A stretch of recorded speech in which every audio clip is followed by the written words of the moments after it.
Oke, Assalamualaikum warahmatullahi wabarakatuh. Selamat siang teman-teman semua. Hari ini kita akan mempelajari tentang manajemen kepemimpinan. Nah, sebelum kita membahas tentang manajemen kepemimpinan, tahukah teman-teman jika setiap organisasi atau perusahaan itu membutuhkan sosok yang memahami pentingnya manajemen kepemimpinan.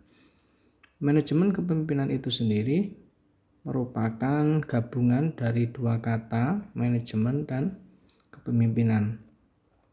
Lantas, apa yang dimaksud dengan manajemen kepemimpinan? Mari kita bahas bersama-sama. Definisi kepemimpinan. Manajemen kepemimpinan merupakan ilmu yang mengkaji secara komprehensif atau menyeluruh tentang bagaimana seseorang melaksanakan kepemimpinan dengan mempergunakan seluruh sumber daya yang dimiliki serta dengan selalu mengedepankan konsep dan aturan yang berlaku dalam ilmu manajemen. Dengan kata lain, jika seseorang menerapkan suatu model manajemen kepemimpinan dengan mengesampingkan kaidah-kaidah yang berlaku dalam ilmu manajemen, maka itu bisa diartikan yang bersangkutan tidak menerapkan manajemen kepemimpinan. Salah satu bagian terpenting dalam ilmu manajemen adalah menggunakan seni yang dimiliki dalam mengarahkan orang untuk mencapai tujuan yang dimaksud, baik itu tujuan organisasi maupun tujuan suatu perusahaan. Nah, manajemen kepemimpinan itu merupakan keahlian dalam berorganisasi yang terdiri dari manajemen dan juga leadership skill. Artinya, manajemen kepemimpinan itu merupakan skill ya. Kalau skill atau kompetensi itu bisa didapatkan oleh semua orang asalkan orang tersebut mau berusaha dan juga berlatih.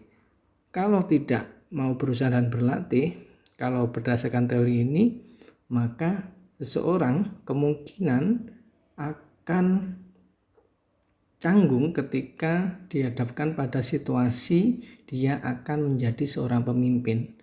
Beda dengan orang yang sudah berpengalaman, nanti suatu saat kalau dihadapkan pada situasi akan mendapatkan satu jabatan atau menjadi seorang pemimpin akan menggunakan pengalaman-pengalaman pada saat dia belajar secara otomatis. Nah, secara umum ini bisa kita artikan sebagai keterampilan untuk mengatur suatu organisasi yang dibarengi dengan kemampuan untuk memimpin, mengarahkan, dan mengajak orang lain dengan cara yang efisien dan efektif.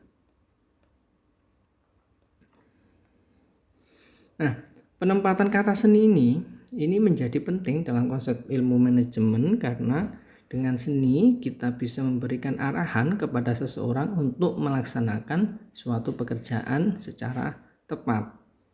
Beberapa pemimpin yang tidak berhasil dalam memimpin itu biasanya karena ia melupakan peran dan fungsi ilmu manajemen secara utuh atau setengah-setengah, ya asal-asalan.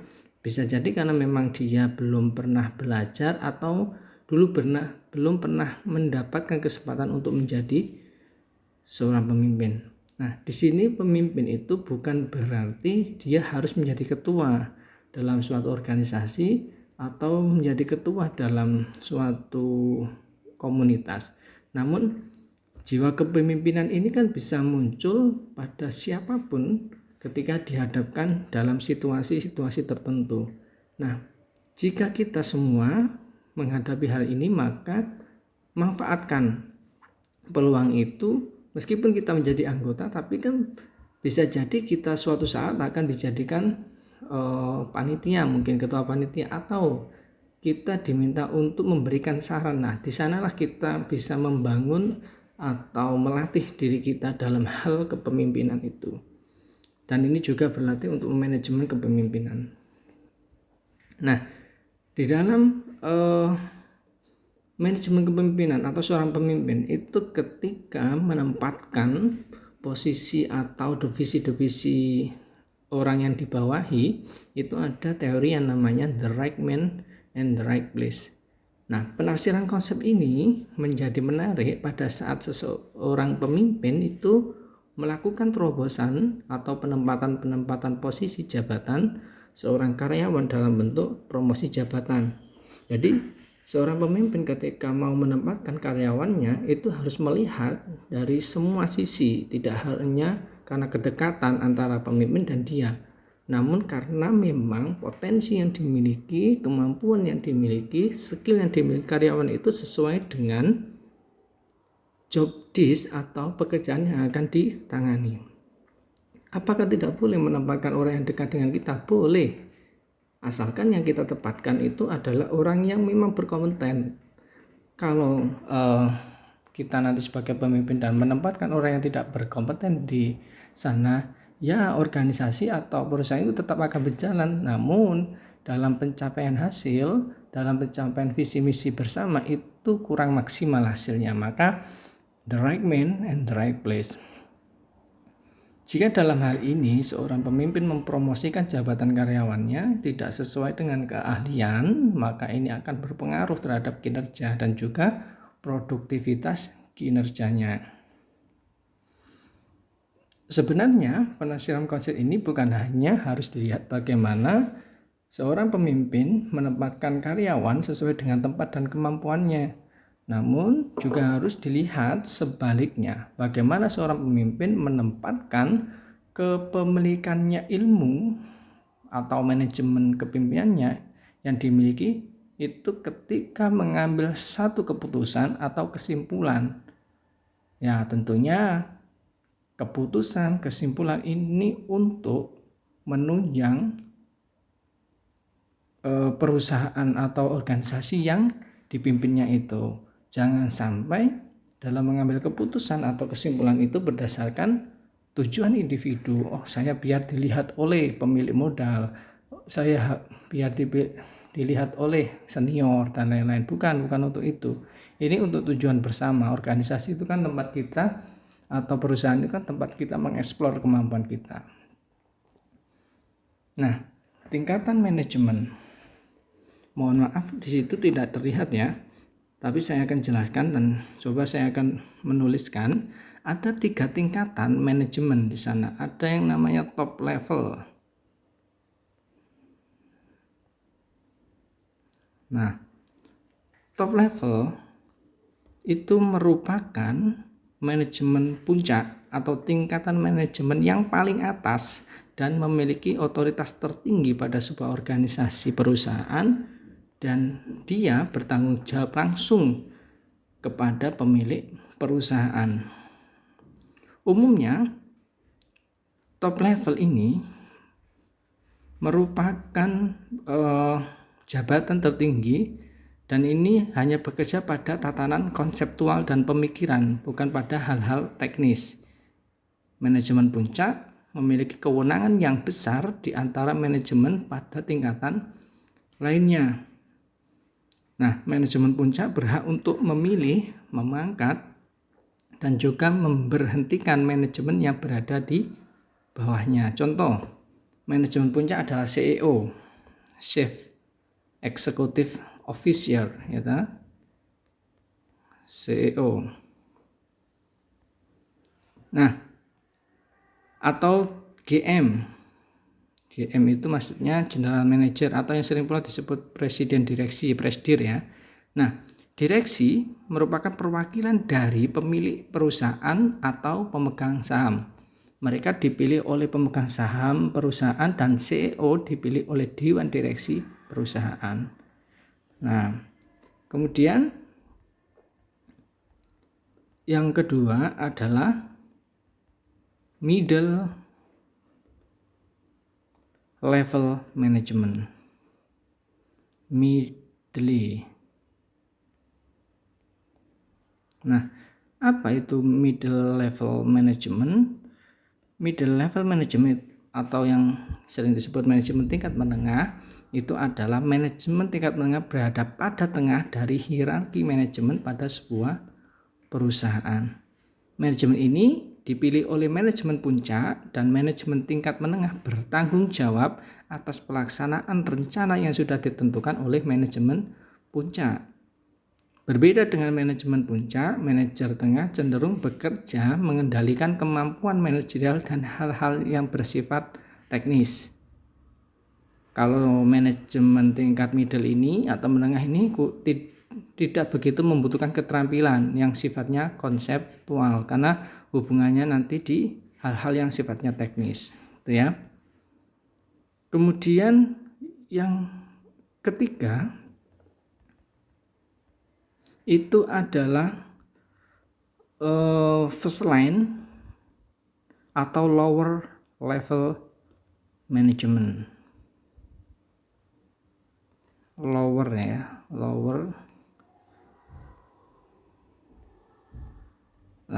level management atau manajemen lini pertama, first line management. Manajemen lini pertama ini adalah tingkatan manajemen yang paling rendah dalam sebuah perusahaan. Manajemen ini bertugas untuk memimpin dan mengawasi kinerja tenaga operasional. Karena salah satu tugasnya adalah mengawasi karyawan. Manajemen tingkat pertama atau lower ini bekerja menggunakan keterampilan teknikal dan kemampuan komunikasi. Jadi dari tiga itu ada perbedaan tugasnya ya. Tadi yang top manajemen itu sifatnya konseptual. Kalau yang manajemen tingkat middle atau tengah itu tidak kurang membutuhkan keterampilan ini, namun dia lebih cenderung ke hal-hal yang sifatnya manajerial dan teknis. Kalau yang paling bawah atau first atau low level management itu sudah mengawasi kinerja tenaga operasional dan memang mereka yang mungkin sering berinteraksi dengan karyawan-karyawannya. Kemudian atas dasar pemahaman di atas, maka seorang pemimpin yang baik adalah pemimpin yang memahami dengan benar bagaimana cara ia memimpin. Dengan kata lain, dalam penyelesaian masalah tidak selalu bisa diselesaikan dengan cara non-hubungan manusia secara aturan, tidak bisa, karena ada beberapa hal yang harus diselesaikan secara adat, secara budaya, atau secara kebiasaan yang ada di perusahaan itu. Dengan cara apa? Pendekatan hubungan manusia. Ini mungkin teman-teman sudah sangat familiar terhadap ini ya, secara kultural, secara struktural, atau seperti apa. Karena memang penyelesaian masalah itu tidak bisa serta-merta harus sesuai aturan. Karena memang ada beberapa hal yang harusnya dipahami lagi, kemudian baru diputuskan atau disimpulkan.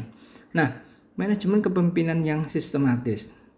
Setiap pemimpin dipilih karena dianggap memiliki visi dan misi yang jelas. Sebaliknya, seorang yang sulit menjadi pemimpin karena memang tidak memiliki visi dan misi yang jelas. Maka sebelum memilih pemimpin itu kan biasanya ada satu momen atau waktu untuk menyampaikan visi dan misi. Ini untuk apa sih? Sebenarnya penyampaian ini adalah untuk mengetahui seberapa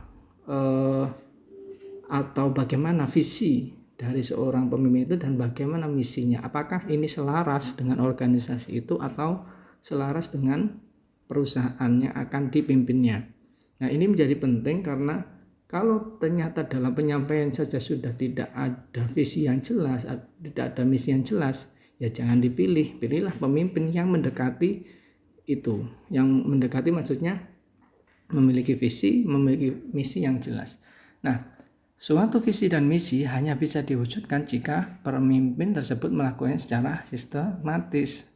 Artinya visi dan misi dilakukan secara bertahap, step by step. Tidak mungkin kalau kita melakukan hal itu pengennya langsung mendapatkan tujuannya, tapi tanpa melalui tangga-tangga atau step-step yang sudah ditentukan.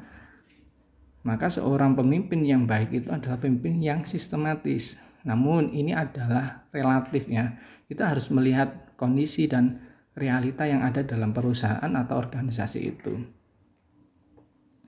Mungkin itu yang bisa saya sampaikan di pertemuan kita hari ini. Mungkin kalau ada hal-hal yang ingin disampaikan, bisa berupa pertanyaan atau memberikan masukan-masukan terkait pengalaman teman-teman dalam melakukan kepemimpinan atau memanajemen kepemimpinan. Meskipun ada yang pernah menjadi ketua atau hanya menjadi anggota atau sama sekali bukan, mungkin teman-teman ada yang memiliki pengalaman terkait dengan manajemen kepemimpinan, boleh di-share. Terima kasih untuk kali ini. Assalamualaikum warahmatullahi wabarakatuh.